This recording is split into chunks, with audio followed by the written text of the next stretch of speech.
നല്ല customer service, നല്ല collection, വില കുറവ്, എല്ലാം കൊണ്ട് അടിപൊളി. Hello, welcome back. കുറെ നാളായി നമ്മൾ എന്തെങ്കിലുമൊക്കെ ഒന്ന് വാങ്ങാൻ പോവാന്ന് വിചാരിക്കുന്നത്. അങ്ങനെയാണ് ഒരു കല്യാണം എത്തുന്നത്. നമ്മളൊരു കല്യാണത്തിന് സാരി എടുക്കാൻ പോകുന്നത്. കല്യാണം എനിക്കല്ല, എന്റെ ഫ്രണ്ടിനാണ്. നമ്മൾ ആദ്യം പോയിട്ടുണ്ടായിരുന്നത് കോഴിക്കോട് പുതിയ സ്റ്റാൻഡിന്റെ പുറകിലുള്ള ഷോപ്പുകളിലേക്കായിരുന്നു കേട്ടോ. അവിടെ ഹോൾസെയിലായിട്ട് റീറ്റെയിൽ ആയിട്ട് ഒരുപാട് ഡ്രസ്സ് കൊടുക്കുന്ന ഷോപ്പ്. ആരൊക്കെ പറഞ്ഞു നമ്മൾ കോമപ്പാസ് എന്ന് പറഞ്ഞ ഷോപ്പിലോട്ട് കയറിയത്. പിന്നെ അവിടെ എത്തിയപ്പോഴാണ് അറിഞ്ഞത് അത് കടക്കാർക്ക് മാത്രമേ കൊടുക്കൂ. നമ്മൾ വന്ന വഴിനെ നേരെ തിരിച്ച് ലിഫ്റ്റ് ഇറങ്ങി വന്നു. തിരിച്ചിറങ്ങിയപ്പോഴേക്കും നല്ല രീതിക്ക് മഴ പെയ്യുന്നുണ്ടായിരുന്നു. ക്യാമറയിലൊക്കെ വെള്ളം വീണ് നനഞ്ഞിട്ടുണ്ടായിരുന്നു. ഇതിൽ അടുത്തത് എങ്ങോട്ട് പോകണമെന്ന് അറിയാതെ കൺഫ്യൂഷൻ അടിച്ച് വന്ന് നിൽക്കുന്ന ഞങ്ങളെയാണ് കേട്ടോ നിങ്ങളിപ്പോ കണ്ടോണ്ടിരിക്കുന്നത്. റീല് കണ്ടു വന്നതാണ്. എന്നാലും നമ്മളൊരു കട കണ്ടപ്പോ എന്നാ അങ്ങോട്ടൊന്ന് കയറി നോക്കാന്ന് വിചാരിച്ചു. നല്ല അടിപൊളി മഴയായിരുന്നു. നല്ല റെഡ് അലർട്ടും ആയിരുന്നു. അപ്പൊ അതുകൊണ്ട് തന്നെ മഴയ്ക്ക് ഒരു ശമനം ഉണ്ടായിരുന്നു. അങ്ങനെ നമ്മൾ കോഴിക്കോട് പുതിയ സ്റ്റാൻഡിലുള്ള ഫാഷൻ ബസാറിലോട്ടാണ് കേട്ടോ കയറി. പറഞ്ഞാൽ അവിടെ പോയില്ലായിരുന്നെങ്കിൽ ഞങ്ങൾക്ക് നഷ്ടമായെന്ന് തോന്നിപ്പോയി. അത്ര അടിപൊളി കളക്ഷൻസ് ആണ് കേട്ടോ കണ്ടിട്ടുണ്ടായിരുന്നത്. ആദ്യം പറയുന്നത് പോലെ തന്നെ നല്ല കളക്ഷൻ, നല്ല വിലക്കുറവ്, അതുപോലെ തന്നെ നല്ല കസ്റ്റമർ സർവീസ് ആണ്. നമ്മളുടെ ബഡ്ജറ്റിനനുസരിച്ചുള്ള കുറെ സാരികൾ നോക്കിയിട്ട് സത്യത്തിൽ ഈ സാരിയൊക്കെ കണ്ടപ്പോൾ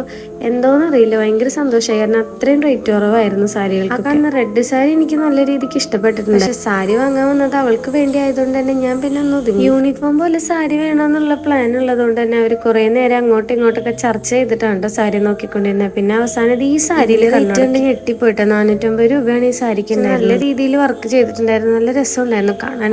ഈ കാണുന്ന സാരി എനിക്ക് നല്ല ഇഷ്ടമായി. എനിക്ക് ഈ കളർ ഭയങ്കര ഇഷ്ടമാണ്. അതുകൊണ്ട് തന്നെ ഈ സാരി അടിപൊളിയായിട്ട്. സാരി വാങ്ങാൻ ഞാൻ അവളെ പറഞ്ഞിട്ട് ഞാൻ കുറച്ച് ഫോട്ടോസ് ഒക്കെ നമ്മുടെ കൂടെ ഉണ്ടായിരുന്നു. ചേച്ചി നല്ല ചേച്ചി നല്ല രീതിക്ക് തന്നെ ട്രീറ്റ് ചെയ്തത്. നമ്മൾ പറയുന്ന എല്ലാ കളക്ഷൻസും എടുത്ത് കാണിച്ചു തന്നിട്ട്. ഈ സാരിയുടെ വില എത്രയാണ് ഗസ് ആയതുകൊണ്ട് തന്നെ നല്ല ഓഫറും ഉണ്ടായിരുന്നു കേട്ടോ. 199 മുതൽ സാരി. നമുക്ക് ലൈം ജ്യൂസ് ഒക്കെ തന്നിട്ടുണ്ടായിരുന്നു കേട്ടോ. ഇതെനിക്കൊരു പുതിയ അനുഭവമാണ്. ഞാൻ ഇതുവരെ ഒരു തുണിക്കട കയറിയിട്ട് ഇങ്ങനെ ഒരു സംഭവം കിട്ടിയിട്ടില്ല. ഒരു സാരി വാങ്ങാൻ വന്നിട്ട് 2 സാരിയാണ് കേട്ടോ വാങ്ങിയിട്ടുണ്ടായിരുന്നത്. കാണുന്ന മെറൂൺ സാരിയും ഗ്രീൻ സാരിയാണ് കേട്ടോ നമ്മൾ എടുത്തത്. ബ്ലൗസിന് ലൈനിങ് എടുക്കാൻ വേണ്ടിയിട്ടാണ് നമ്മൾ അടുത്ത് പോയത്. പക്ഷേ ഇവിടെ നോക്കിയാലും വിലക്കുറവാണ്. ബില്ല് കണ്ട് കണ്ണു തള്ളിപ്പോയി. നമ്മളൊരു 4 സാധനം വാങ്ങിയിരുന്നേ. 4നും കൂടി സാധനത്തെയും കൂടെ 1200 താഴെയാണ് കേട്ടോ ബില്ല് വന്നിട്ടുണ്ടായിരുന്നില്ല. ഞങ്ങൾ ഇതുകൊണ്ട് അങ്ങോട്ടും ഇങ്ങോട്ടും നോക്കുമ്പോ ആ ചേച്ചി വിചാരിച്ചു എന്തോ പ്രശ്നമാണ്. സാരി വാങ്ങി അവിടെ നിന്ന് ഇറങ്ങി പിന്നെ ഒരു ഷവർമ കഴിക്കാന്ന് വിചാരിച്ചു. അങ്ങനെ നമ്മൾ നേരെ കാരപ്പുറമ്പ് ജംഗ്ഷനിൽ എത്തിയിട്ട് ഷവർമയും കഴിച്ച് തിരിച്ചു നമ്മൾ അന്വേഷിച്ചു പോയത് ബ്ലൗസ് സ്റ്റിച്ച് ചെയ്യുന്ന സ്ഥലമാണ്. പക്ഷെ സത്യത്തിൽ ഇവിടെയാണ് ഉണ്ടായത്. സാരിക്ക് വേറെ 750 രൂപ ഉണ്ടായിരുന്നുള്ളൂ. പക്ഷെ ബ്ലൗസ് അടിക്കാൻ 650 ആവെന്ന് പറഞ്ഞപ്പോ നമ്മൾ എന്ത് ചെയ്ത് തിരിച്ചു പോകുന്നു. Bye guys.